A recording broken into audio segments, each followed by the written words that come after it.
that's one way of connecting, and that there's a connect with us, contact us area that is probably the easiest way that they can contact us, both in terms of the website and the Thank You Teachers Project is a page that comes from that website. So that is a place to go for both of them. And actually, that's probably the easiest way to contact me individually as well, is through the Contact Us. My email is there, and I would love to hear from anyone. I'm happy to work with them to help with them to create a reflection to be posted on the blog. Great. I'm sitting here looking at your website, and it's got this big heart, and it says Teaching Heart, Fire, and Poetry. So for our listeners, that's teachingheartfirepoetry.com, and that's all like one word smushed together, teachingheartfirepoetry.com, and on there you can click on the Thank You Teachers or the Contact Us to reach out to Megan, and she will host you in writing and creating reflection. So again, thank you, Megan, for being on our show. It's always amazing to talk with you and very inspiring. Well, thank you so much, Gloria. This has been such a pleasure, and I just really enjoyed it. I appreciate it. All right. Thank you. Megan, thank you so much again for being on the show, and thank you for your expertise in leading, editing, and, close to my heart, serving others. Again, if you'd like to learn more about Megan's work, I know she'd be absolutely delighted to hear from you. You can connect with her at her website, and it's called teachingheartfirepoetry.com. That's all smushed together like one word, teachingheartfirepoetry.com, teaching heart as in your heartbeat, firepoetry.com. And if you want to contribute to the Thank You Teachers Project, you can go on that same site and just click on that link, write your reflection. If you'd like to contact Megan, there's a Contact Us link on there, and I know she'd be very honored and pleased to help you, think through your reflection and maybe even edit it for you. How about that? Today and last week, we've been talking with Megan Scribner about her amazing work serving leaders throughout the world through a little book that she co-edited with Sam Intrater, a wonderful gem of a book called Leading from Within. And the full title is Leading from Within, Poetry That Sustains the Courage to Lead. Poetry that sustains the courage to lead. Now, you might be wondering, why would poetry be important to leaders? Poetry to me goes straight to the heart. If you think about poetry, sometimes we think about it, and we get into kind of this little buzz because many of us had, kind of rotten experiences in grade school or middle school or in high school with poetry because we analyzed it to death. We just kept ringing it and ringing it and ringing it until it was just absolutely dry. There was no more juice in it. But these leaders from all walks of life, from all different sectors, from people in public service to clergy, teachers, CEOs of huge companies, executive directors of foundations, architects, leaders from all kinds of spectrums found poems that they really, really loved, and they wrote a little essay about why it helps them as leaders. And these are the same kind of leaders that I work with every day, so I know the power of poetry to change hearts, change lives, and actually change and sustain leaders in a way where they can thrive and really flourish. Now, if you missed last week's show, part 1 of Leading from Within, guess what? You can listen to it right here on Talk Network Radio. As 21st century leaders, we could all benefit, I believe, from having more of the arts in our life. Now, whether it's poetry or music or sculpture, whether it's painting or dance or other types of expressive movement or expressive arts, what we know is that leading in today's teams and organizations, leading in today's communities and families, leading in today's nations We need something more than the dried up, parched vocabulary of management and leadership. Leading is filled with all kinds of challenges that we couldn't even think about, even anticipate 30, 20, 10, or even 5 years ago, right? And we know that the language of leading, even the language of teams and organizations, is just too puny. It's too small. It's too restrictive and constrained for the incredible diversity and complexity and creativity that defines contemporary organizations and communities. The arts, in general, offers us a vocabulary, a lens, a spirit, if you will, a very special kind of expressiveness and expansiveness that speaks to the kind of challenges and opportunities we face in today's world. The arts, especially poetry, offers leaders a gateway, a door, a bridge to walk through or across into a whole new region, into a whole new realm of possibility, a whole new realm of imagination and innovation and inspiration. And isn't that what we need these days? I mean, this is really my zone.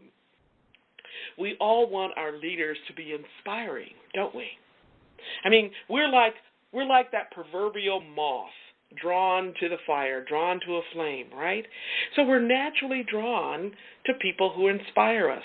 I mean, think about how we're drawn to sports figures or figures in the arts or the entertainment world, right? I mean, we pay money, good money, to watch these people burn, right? So we're all drawn to people who lift us up, who inspire us. But you know what? Before leaders, or anybody else for that matter, can inspire others, they must first be inspired. Now, how many of you know that the word inspire comes from the word inspirare? Inspirare, which means to breathe into or upon. And to become inspired, leaders, all of us, we must be infused with life, infused with life, with a force from outside of ourselves. Now, you might be wondering, how does this happen, right? Well, that's a whole nother show. But let me just say this. Maybe, sometime I'll actually do a show on inspiration. But for now, when we're infused with inspiration, something shifts and something changes. Some people say that magic happens. Now, I say that the impact might be magical, but there's nothing magical about inspiration. It's really about being open, about keeping ourselves open and becoming a channel, a conduit for the divine. The great sculptor Michelangelo speaks about this, as well as many other artists. Now, Michelangelo was a painter, a poet. He was a sculptor, as we all know. He was also a scientist. And he was also an inventor, what we call these days an Imagineer. An Imagineer. Michelangelo understood, he really understood what it was to be a channel. To be a channel and to consider what it meant to just drop it, right? To surrender. To surrender himself as an instrument of the divine. When he spoke about his wonderful, his exquisite marble sculpture of David, he said this. He said, "I saw the angel in the marble. I saw the angel in the marble, and I carved until I set him free." Wow. How cool is that? Talk about being an instrument of God. On a recent trip to Tuscany, right in the heart of Italy, I had the good fortune to once again see Michelangelo's artistry. I was standing at the foot of this magnificent sculpture of David, and I was actually just taken out of that room. I was transported into another place, into another realm. Now you have to realize that the sculpture of David, the young boy who's about to duke it out with the mighty Goliath, this amazing statue is 14 and a half feet tall. Now that's as tall as a 2-story building. And that doesn't even include the base, which is about 3 feet high. So imagine about 17 feet. So I'm standing there at the foot of this amazingly magnificent sculpture, and I'm in heaven, of course. Forget about the bee's nest of other people buzzing around me. Dozens of other folks who are just, like me, they're there to admire this amazing work of art. I mean, they're shooting videos, posing for selfies. You get the picture, right? Pardon the pun. I'm in the midst of this sea of humanity, right? And I have this wonderful, wonderful epiphany, this amazing aha. I realized right then and there that the task of the artist and the task of the leader is actually one and the same. Now, just what is this task? Task is to release our resistance. Just give it up, right? To release our resistance, to simply surrender to what wants to be born through us and in us. In our marriages, in our friendships, our families, our communities, what wants to be born in and through us in our teams, and in our organizations. Art is so powerful. It can be a powerful ally if we just open our hearts and minds. Art can be an ally, a resource to help guide and support us in how we lead and in how we live.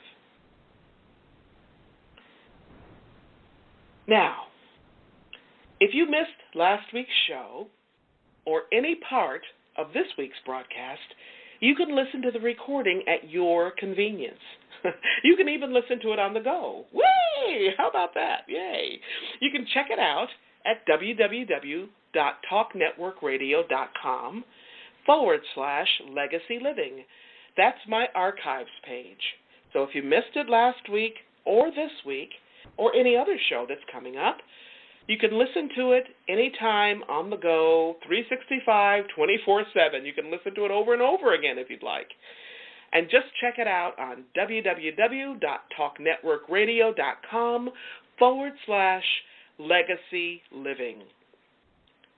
Now, before I close today, I want to thank each of you for tuning in to today's show, for allowing me to be a part of your journey and to tell you a little bit more about what legacy living is all about. Not just living and learning, but living and learning and serving, so that you make a difference in your own life and in the lives of others. It's about being on purpose, being intentional every single day. Not perfect, but intentional. 365, 24/7. Legacy living is one of the many ways to make your life count. Before I close today's show, I want to thank you for joining me here today.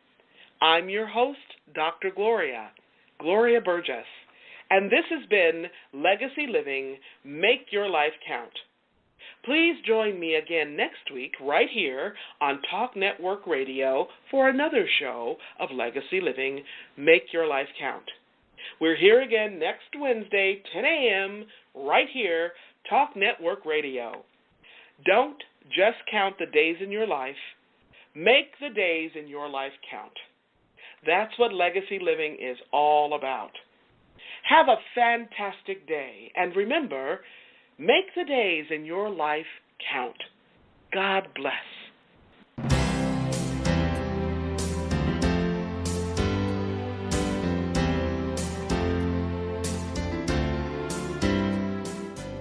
That's our show today. I'm your host, Dr. Gloria Burgess. I hope you'll join me again next week. Until then,